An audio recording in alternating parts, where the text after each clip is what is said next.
Oh shoot! It's what? Not just me. Well, at least it's outside. Hey, welcome to my channel. So I still have Michelle Wilson with me. If you guys do not know who she is, I'm assuming by now, if you follow me at all, you do know who this is, but I'm going to link her channel in the description down below. She is an ENFP, and I've been doing this series on how different types are when they have a crush on somebody. So I thought, since Michelle is here anyway, we could talk about how ENFPs act when they crush. So I'm just going to, I've assumed some things on how I think ENFPs would be when they have a crush. So I'm gonna say those, and then maybe you can share. Yeah. I want to hear some juicy details of when you've had crushes on people. So first thing that I think that you would do, because this is how you are in friendships and how I've had other ENFPs being in friendship, is when they like somebody, when you guys like somebody, you become very interested in what they like and you kind of mold to them. Yep, absolutely, 100%. Like, even if you take my boyfriend, for example, he's really into League of Legends. It's a video game. Before I dated him, I hadn't even heard of this game, but now I watch like the national competitions with him. I like really enjoy watching it now, and I even watch it without him now, but I don't think I ever would have even thought about being interested in that if it weren't for him being interested in it. So his interest became your interest. Exactly. Yeah. Because he knows a lot about it. I could ask him a lot about it. It would get us engaged in conversation. It's a really good way to get someone comfortable with you, is to be interested in what they're interested in. I don't even think it's so much a conscious thing that I'm doing on purpose. I think it's just something that I do, and now in retrospect, it does seem like I do it more, but I do it with all my friends. Like, whatever they're interested in, I ask them about it because I'm interested in the fact that they're interested. Like, that's exciting to me. And if I like someone, obviously I like what they like. Who liked each other first? Was Tim more into you first, or were you more into Tim first? I think it was mutual. Okay.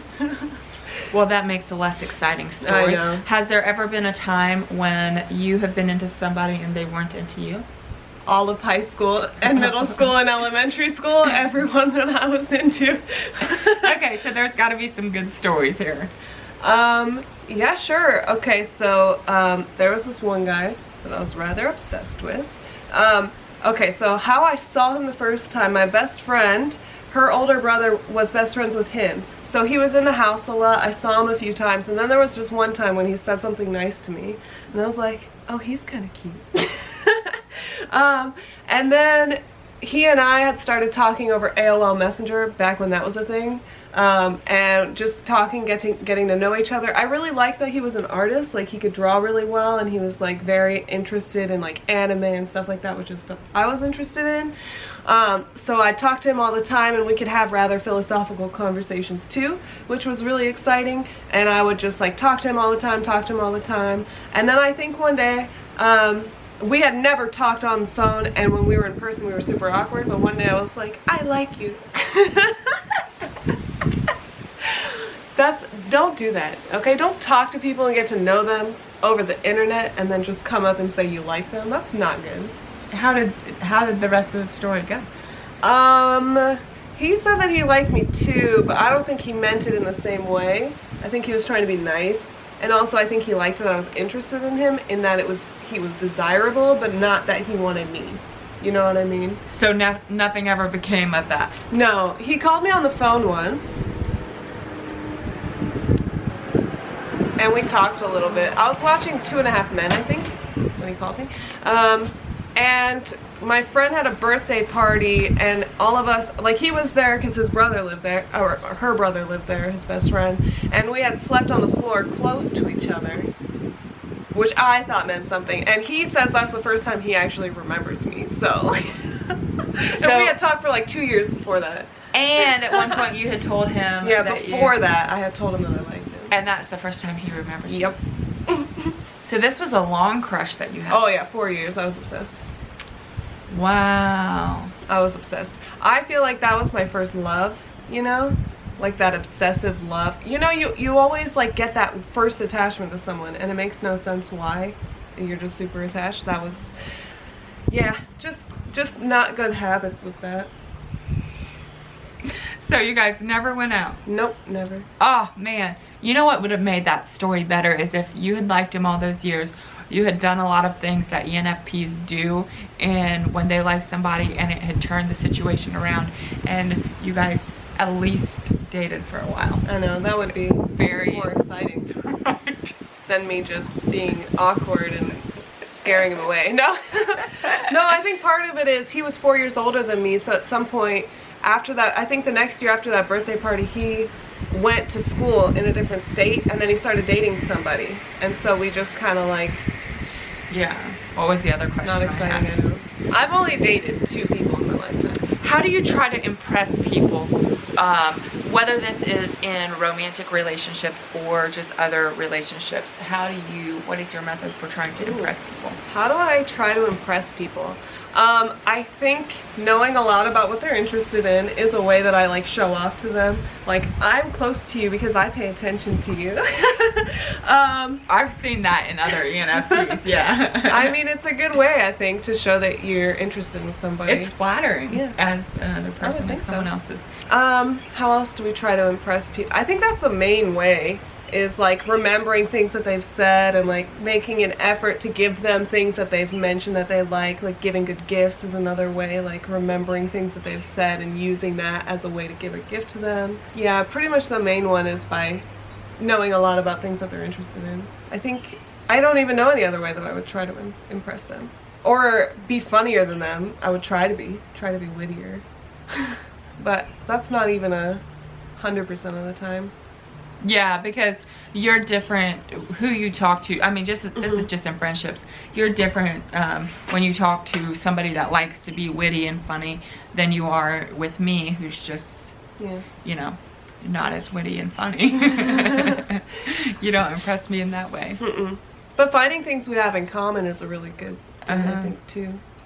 But I think that's just general friendship too. So how would you act, because you and Tim had been in a relationship for quite some time. Say a girl hit on Tim and you had to fight for Tim. How would you handle that situation?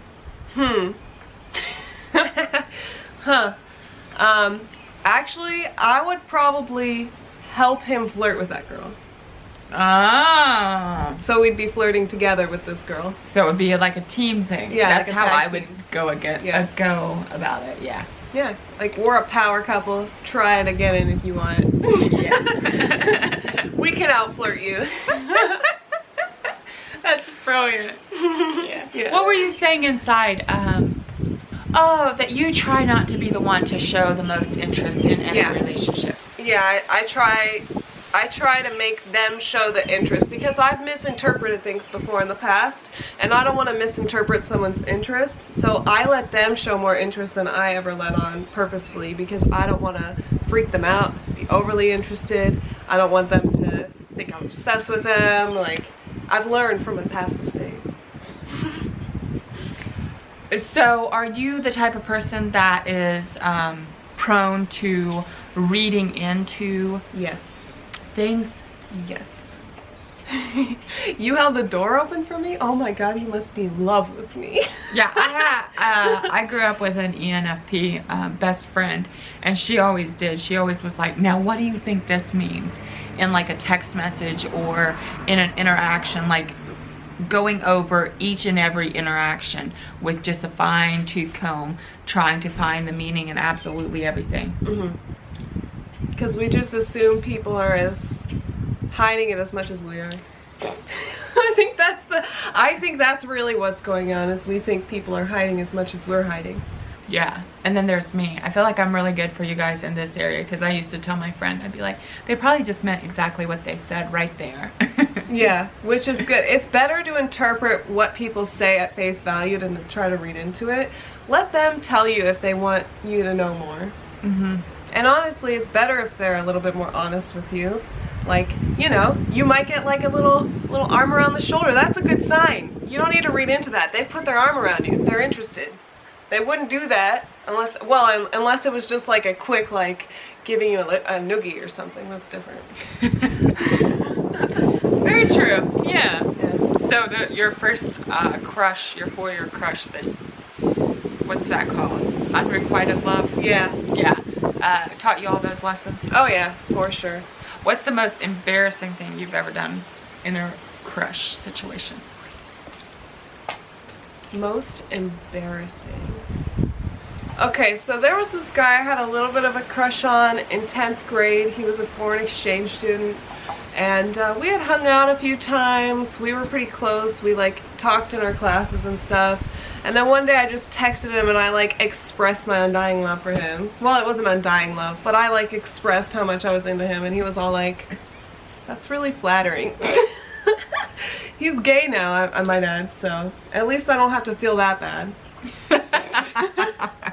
He just wasn't into my type. I mean, what can we say? So, to sum this up, we can say that if you're wondering if an ENFP likes you, watch and see how much they know about you. Yeah, I think that's a really good way. Okay. But then, you know, they're not going to go out and say it until it's like overflowing. So if you think they might be interested and you're interested, show them directly. Don't let them guess, because they will overestimate or underestimate trying to protect themselves or encourage themselves. So show them some kind of like actual sign if you're trying to get with an ENFP. Don't be subtle. Be direct. Yes. Yeah. Yes. I think that sounds good. Yeah. All right. Do you want to do the sign up? Thanks so much for watching. Make sure to hit like and subscribe right down there. Lou's great. If you're not already subbed, you should be, because she puts out a lot of great content like this. She has a whole series about crushes, a whole series about what drives her crazy about different types. She's got some really great content, and you're going to want to stick around because the content is, she's only getting better at making more interesting content, so make sure to subscribe. And if you want to subscribe to me, to my links down below. Yeah, Michelle Wilson, go check her out. She's absolutely adorable. Thanks for being here. Bye.